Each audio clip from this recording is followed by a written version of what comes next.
आप सभी को हनुमान जयंती की शुभकामनाएं।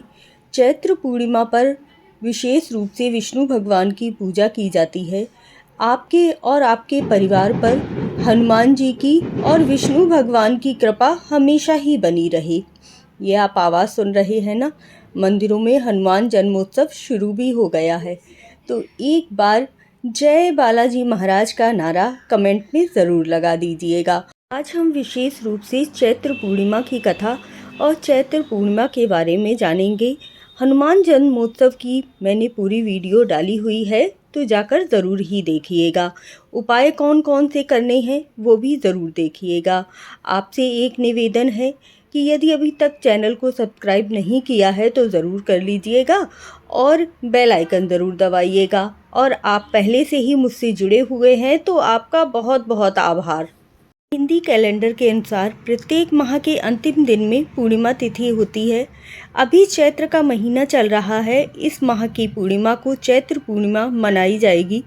पूर्णिमा के दिन पवित्र नदियों में स्नान करना। कहा जाता है कि जो भी इस दिन विष्णु भगवान की पूजा कर लेता है और पूर्णिमा के दिन व्रत करता है, उस पर हमेशा ही माता लक्ष्मी की कृपा होती है। इस दिन सत्यनारायण भगवान की कथा करवाने से आपको विशेष लाभ प्राप्त होता है। अगर नहीं करवा पा रहे हैं तो सत्यनारायण भगवान की कथा घर में अवश्य ही सुननी चाहिए। एक बनिए की पत्नी ने चैत्र व्रत पूर्णिमा के बारे में एक साधु वैश्य से सुना और पूर्णिमा पर सत्य व्रत पूजन करने का संकल्प लिया। साधु वैश्य ने कहा कि जब उसे संतान प्राप्त होगी तो वह सत्यनारायण भगवान का पूजन करेगा। समय बीतने के साथ उस वैसे साधु के यहाँ एक कन्या ने जन्म लिया। कन्या के जन्म के बाद उसकी पत्नी ने सत्यनारायण व्रत की पूजा करने का स्मरण कराया, लेकिन साधु वैश्य ने कहा कि जब कन्या का विवाह होगा तब साथ में ही सत्यनारायण भगवान की कथा भी करवा देंगे। तो कन्या का विवाह भी हो गया, लेकिन साधु वैश्य ने व्रत नहीं किया। इसके बाद वह अपने दामाद को लेकर व्यापार के लिए चला गया। वहाँ भाग्य ने ऐसी करवट बदली कि जो राजा व्यापार करने के लिए गए थे उन्हें किसी कारणवश चोरी के आरोप में जेल जाना पड़ गया।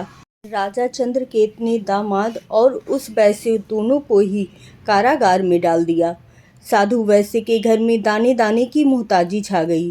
पत्नी लीलावती और पुत्री कलावती भिक्षावृत्ति के लिए विवश हो गए। एक दिन किसी नगर में सत्यनारायण भगवान का पूजन हो रहा था। प्रसाद मिलने की लालसा से पुत्री कलावती पूजन में बैठ गई। प्रसाद मिलने पर उसने घर आकर अपनी माँ को प्रसाद दिया। अब उन्हें याद आया कि उन्होंने और उनके पति ने भी सत्यनारायण व्रत और पूजा का संकल्प लिया था, परंतु उन्होंने उसे पूरा नहीं किया। लीलावती ने अगले दिन श्रद्धा से व्रत और पूजन करने के लिए भगवान का स्मरण किया और कहा कि मेरे पति और दामाद शीघ्र ही वापस आ जाएं। मैं इस मनोकामना से सत्यनारायण भगवान का पूजन करती हूँ। इतना संकल्प लेने मात्र से ही विष्णु भगवान ने उस राजा को स्वप्न में कहा कि उन दोनों बंदियों को छोड़ दीजिए, वह दोनों ही निर्दोष हैं, नहीं तो तुम्हें बहुत ही बड़ा पाप लगेगा। ऐसा कहते हुए विष्णु भगवान अंतर्ध्यान हो गए और राजा ने सुबह उन्हें क्षमा याचना मांगकर और बहुत सारा धन देकर विदा कर दिया। वह धन लेकर अपनी नाव से जा रहे थे तो विष्णु भगवान ने उनकी परीक्षा लेने के लिए एक साधु का वेश धारण किया और आकर पूछा कि इस नाव में क्या भरा है, थोड़ी सी दक्षिणा मुझे भी दे दो। तो वह वैश्य बोला कि इस नाव में तो लता पत्र आदि भरे हुए हैं। यह कहते ही वह साधु वेश विष्णु भगवान बोले कि अगर ऐसा है तो ऐसा ही हो। कहकर वह थोड़ा आगे जाकर बैठ गए। थोड़ी देर बाद देखा कि नाव बहुत हल्की हो गई है। तब जाकर उन्होंने नाव देखी तो उसमें लता पत्र आदि भरे हुए थे।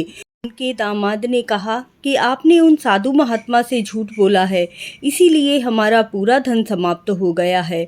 अब विष्णु भगवान के पास जाकर जो साधु वेश में बैठे हुए थे उनके ससुर ने पैर जोड़ लिए और कहा कि आप मुझे क्षमा कर दीजिए, आपकी कृपा होगी अगर आप मेरा धन वापस कर देंगे।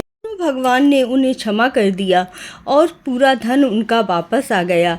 वह खुशी खुशी प्रसन्नता से नाव में बैठकर अपने नगर को चल दिए। वहाँ उनकी पत्नी और पुत्री ने सत्यनारायण भगवान की कथा करवा रहे थे। तभी किसी ने कहा आकर कि आपके पति और दामाद नगर में आ चुके हैं। पत्नी ने सोचा कि उनके स्वागत के लिए मुझे ज़रूर जाना चाहिए, इसीलिए अपनी पुत्री को सत्यनारायण भगवान की कथा में छोड़कर वह अपने पति के पास चली गई। पुत्री ने भी सोचा कि मुझे भी अपने पति के पास उनसे मिलने के लिए जाना है। यह सोचते ही वह भी वहां पहुंच गई और किसी ने भी जो सत्यनारायण भगवान का प्रसाद था वह नहीं खाया। सत्यनारायण भगवान रुष्ट हुए, जिससे कि उनकी नाव उसी नदी में डूबने लगी। तब माता ने अपनी पुत्री से कहा कि ज़रूर तुमने कोई भूल चूक की है, इसीलिए हमें ये फल भुगतना पड़ रहा है। तब जाकर जाओ और सत्यनारायण भगवान की कथा को पूर्ण करके प्रसाद लेकर क्षमा याचना मांगने के बाद ही यहाँ पर आना। ऐसा कहते ही पुत्री वापस गई, पूजा को पूर्ण किया और उसके बाद क्षमा याचना मांगने के बाद वहाँ पर वापस आई तो देखा नाव ऊपर आ चुकी थी। सभी लोग हंसी खुशी घर पर पहुँचे और उन्होंने दोबारा से सत्यनारायण भगवान की कथा करवाई। इस तरह से सत्यनारायण भगवान की और विष्णु भगवान की जिस पर भी कृपा होती है उसके सारे मनोरथ सिद्ध हो जाते हैं। और जो कोई भी पूर्णिमा तिथि पर सत्यनारायण भगवान की कथा कहता और सुनता है उसे मोक्ष की प्राप्ति होती है। सत्यनारायण भगवान की कथा करने से और इस दिन चंद्रमा को कच्चे दूध में अर्घ देने से आपके सारे पाप और कष्ट मिट जाते हैं। 12 अप्रैल को हनुमान जयंती है। इस दिन आपको चैत्र पूर्णिमा है, इसीलिए विष्णु भगवान की और सत्यनारायण भगवान की कथा करनी है। चंद्रदेव की पूजा का समय 6:12 शुरू हो जाएगा, तो इस समय पर चंद्रदेव का पूजन कीजिएगा। और जो लोग व्रत रहते हैं तो वह पूरा दिन व्रत रहेंगे। एक दिन पहले ये अपना सिर धो लेंगे और व्रत का संकल्प ले लेंगे।